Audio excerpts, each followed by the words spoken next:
राधे राधे महाराज। महाराज जी, आपके चरणों में कोटि कोटि प्रणाम। हम सांसारिक दुख चिंताओं से ग्रस्त हैं महाराज जी, इनसे निकलना चाहते हैं और नहीं भी निकलना चाहते, समझे। इस प्रकार के द्वंद्व, ये ऐसा दुख है कि इससे छूटना भी अच्छा नहीं लगता, नहीं ना। ये संसार का ऐसा दुख है कि दुख तो लगता है पर इसे गले लगाने की इच्छा होती है, इसको छोड़ने की भी इच्छा नहीं। इस प्रकार के द्वंद्व हमेशा मानसिक धरातल पर चलते रहते हैं। नौकरी, परिवार, प्रेम, समाज और मुक्ति में तदात्म बिठाकर किस तरह हम अपने जीवन को सफल बना। भोगैश्वर्य प्रसक्तानाम तयापहत चेतसाम व्यवसायत्मिका बुद्धि समाधो न विधीयते।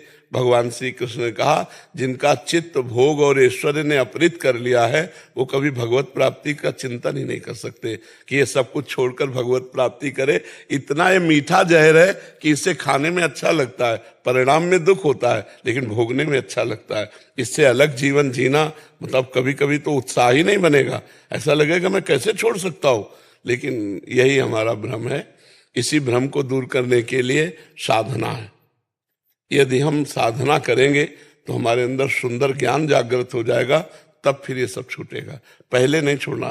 साधना के प्रथम चरण में क्या करना होगा? नाम जप। उठते बैठते चलते फिरते खाते पीते स्नान करो या ना करो, जैसी भी परिस्थिति में हो, इसीलिए नाम जप सर्वोपरि है। फिर नाम जप के प्रताप से फिर गुरु जी की शरणागति और गुरु से फिर गुरु मंत्र लेकर नियम पूर्वक फिर साधना करना। फिर उसमें कई प्रकार की साधनाएं होती। पहले तुम नाम जप पकड़ो, खान पान संभालो।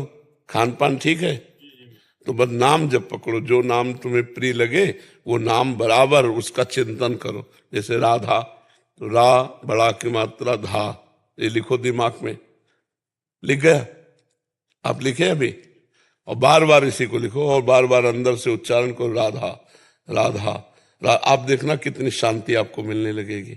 इसी से शांति मिलने लगेगी। इसी से आपका, जब हमारा संसार का चिंतन छूटेगा ना और प्रभु का चिंतन होगा तो एक आनंद की अनुभूति होती है। पहले पाप नष्ट होते हैं इसलिए जलन होती है, और फिर जहाँ पाप नष्ट हुए तो आनंद की अनुभूति होती है। आप इसी को शुरू करो, नाम जप करना। अभी अभी आपने बोला कि गुरु मंत्र को लेके जाप करना चाहिए जी, और उसके बाद आपने ये भी बोला कि जिस नाम में रुचि हो जी। तो गुरु मंत्र करते करते पहले सुनो, प्रारंभ में जिस नाम में रुचि हो, इसलिए कि आपने गुरु नहीं बनाया। प्रारंभ में जिस नाम में रुचि हो जपो। वो नाम क्या करेगा? आपके हृदय को शीतल करेगा, आपके हृदय में लालच पैदा करेगा भगवदानंद का, भगवत प्राप्ति का। अब जब भगवत प्राप्ति का लालच होगा तो हमें गाइड चाहिए कि हमें कैसे भगवत प्राप्ति होगी, तो हमें गुरु की शरणागति चाहिए। अब जब गुरु की शरण में होंगे तो वो मंत्र देंगे, उपासना देंगे, पद्धति देंगे, समझ रहे ना। गुरु मंत्र करते करते मेरा मंत्र महामंत्र में बदल गया अपने आप। मतलब जैसे मैं, ये कमजोरी, हम इसे प्रशंसा नहीं कहेंगे, इसे हम कमजोरी कहेंगे कि आपकी अभी गुरु मंत्र में निष्ठा नहीं आई। नहीं, ऐसे थोड़ी कि गुरु मंत्र जपते जपते कुछ और चलने लगे। ये कमजोरी है साधक की। साधक अभी परिपक्व नहीं हुआ। नहीं तो जो गुरु मंत्र चल रहा है उसी गुरु निष्ठा में हम स्थित हैं। भूल करके रसना कटो जो अन रटो, निरख अन फुटो नयन, श्रवण फुटो जो अन सुनो, श्री राधा जस बहन। हमारी जबान कट जाए यदि हम और कुछ जपें, हमारे नेत्र फूट जाए जो और कुछ देखें, हमारे कान फूट जाए जो और कुछ सुने।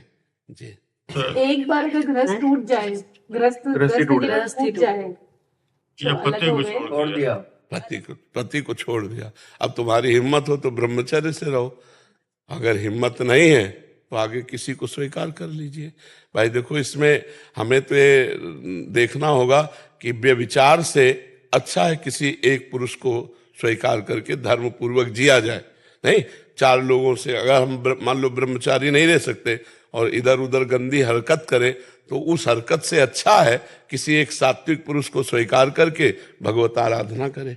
और इधर उधर मन भटकाने से ठीक नहीं है। ये बढ़िया है कि किसी एक पुरुष का आश्रय लेकर के निकल जाए, जिंदगी पार कर ले। पर ये देखना है कि अगर ब्रह्मचर्य रह सकते हैं तो मानो कि भगवान ने संसार से उद्धार के लिए आपको संबंध विच्छेद कर दिया। अब आप ब्रह्मचर्य से रहकर भजन करो। अगर ये क्षमता नहीं है तो फिर किसी एक पुरुष को स्वीकार कर लेना चाहिए। हिमांशु गोयल जी।